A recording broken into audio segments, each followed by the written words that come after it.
Oke, Assalamualaikum warahmatullahi wabarakatuh teman-teman. Kita akan lanjut ke faktor biologis yang kedua, yaitu terkait dengan di sini ada faktor neurotropik dan neuroplastisitas sebagai penyebab daripada depresi. Sama di sini panduannya tertera. Oke, jadi dalam panduan ini, dalam buku ini tuh bilang kalau sampai dengan tahun 1948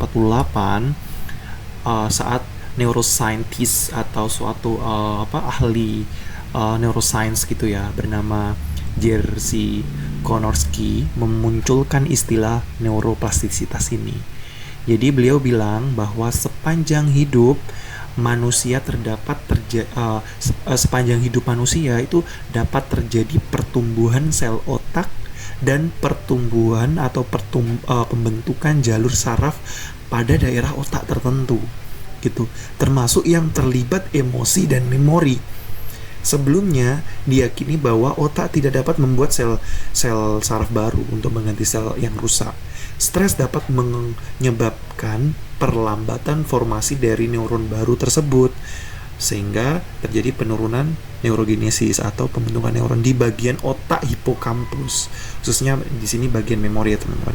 Sebaliknya, apabila seseorang yang mengalami stres kronik akan menurunkan pertumbuhan sel saraf pada daerah ini, sehingga akan memperlambat reaksi yang menimbulkan gejala depresi. Nah, di sini ada bukti konsisten terhadap penurunan volume hipokampus dan daerah otak lainnya berkaitan dengan lamanya depresi.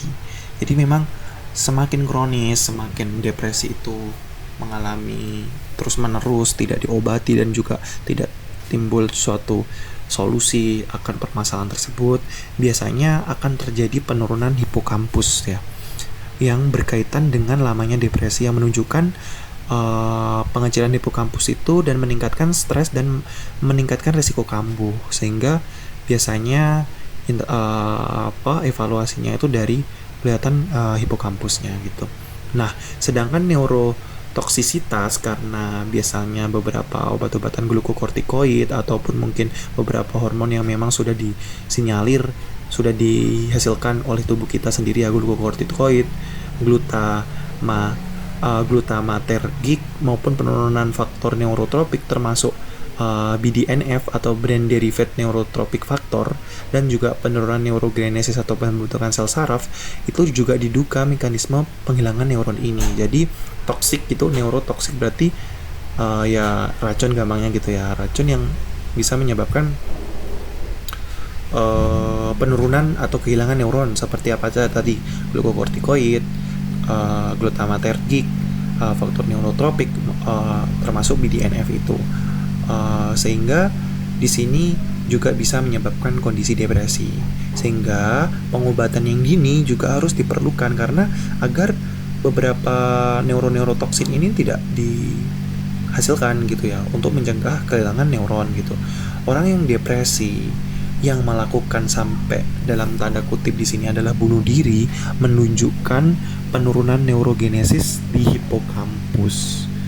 Pemberian antidepresan maupun beberapa terapi seperti elektrokonvulsif ECT, konvulsif terapi itu bisa meningkatkan perubahan neuron ini. Itu yang menjadi bahan atau dasar pengobatan, salah satunya ya, pilihan pengobatan dari kejadian depresi.